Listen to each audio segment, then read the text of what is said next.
السلام علیکم ورحمۃ اللہ وبرکاتہ۔ آج ہم بات کریں گے یوم عاشورہ کے بارے میں انشاءاللہ تعالی۔ اللہم صلی علی محمد وعلی آل محمد کما صلیت علی ابراہیم وعلی آل ابراہیم انک حمید مجید۔ اللہم بارک علی محمد وعلی آل محمد کما بارکت علی ابراہیم وعلی آل ابراہیم انک حمید مجید۔ تو 10 محرم یعنی یوم عاشورہ کا روزہ کیوں رکھا جاتا ہے؟ تو اس کی وجہ رکھنے کی یہ ہے کہ جب نبی کریم صلی اللہ علیہ وسلم ہجرت کر کے مکے سے مدینہ تشریف لائے تو یہاں آپ نے دیکھا کہ جب 10 تاریخ عاشورہ کا دن ہوتا تھا تو یہودی اس دن بہت خوشیاں منایا کرتے تھے، جیسے ہم لوگ عید میں مناتے ہیں، اور روزہ بھی رکھتے تھے اس دن کا، مٹھائیاں تقسیم کیا کرتے تھے۔ تو رسول اللہ صلی اللہ علیہ وسلم نے ان سے دریافت کیا کہ اس دن کا آپ روزہ کیوں رکھتے ہیں؟ تو انہوں نے بتایا کہ آج کے دن موسیٰ علیہ السلام یعنی ان کے جو پیغمبر تھے ان کو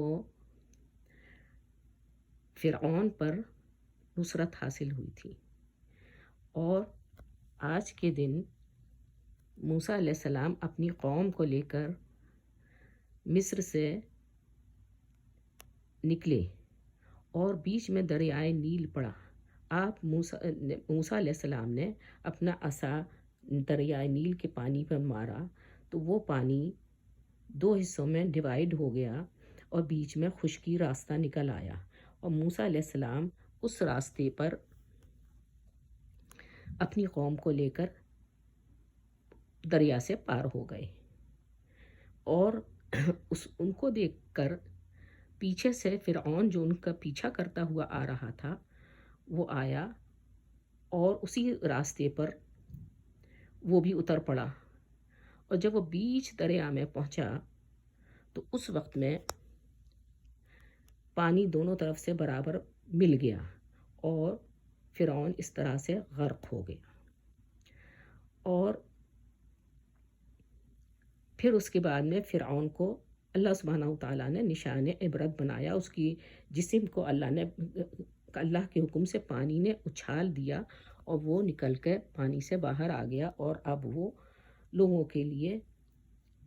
عبرت کا نشان ہے۔ تو اس وجہ سے یہودی یوم عاشورہ کا روزہ رکھتے تھے۔ رسول اللہ صلی اللہ علیہ وسلم نے بتلایا، ابو قتادہ سے حدیث مروی ہے کہ آپ صلی اللہ علیہ وسلم نے فرمایا کہ عاشورہ کا روزہ گزشتہ سال کے گناہوں کا کفارہ ہے، لیکن یہ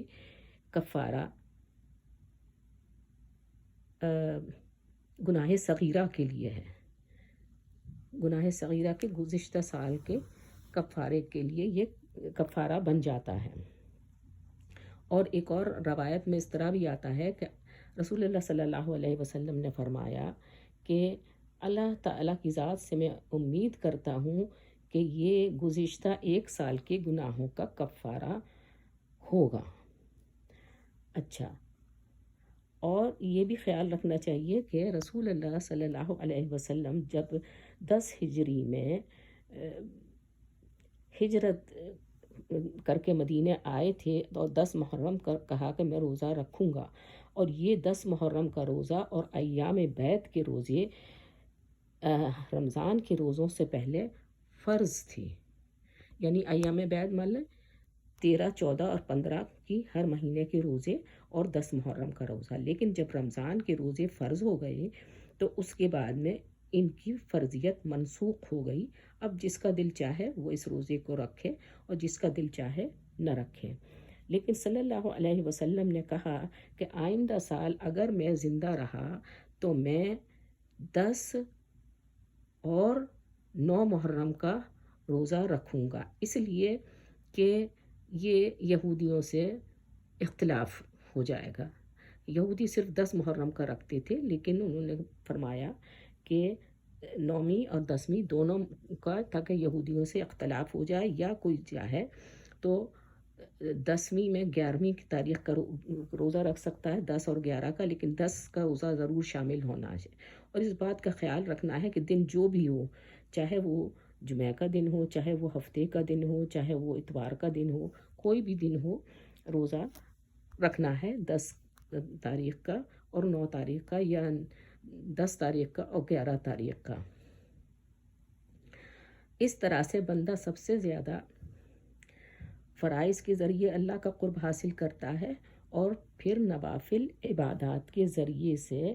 اللہ کے قریب ہو جاتا ہے۔ اللہ تعالیٰ کا فرمان ہے لا یزال عبدی بالنوافل، یعنی کہ میرا بندہ نوافل سے کی وجہ سے، نوافل میں چاہے وہ روزے ہوں، چاہے نمازیں ہوں، یا جو بھی اور نفلی عبادات ہوں، تو میرے سے زیادہ اور قریب ہو جاتا ہے، اور یہاں تک کہ میں اس سے محبت کرنے لگتا ہوں۔ تو آج کے دن تو 10 محرم کے روزے کی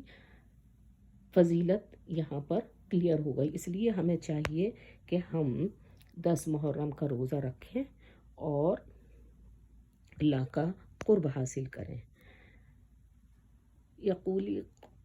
قولی ھذا، السلام علیکم ورحمۃ اللہ وبرکاتہ۔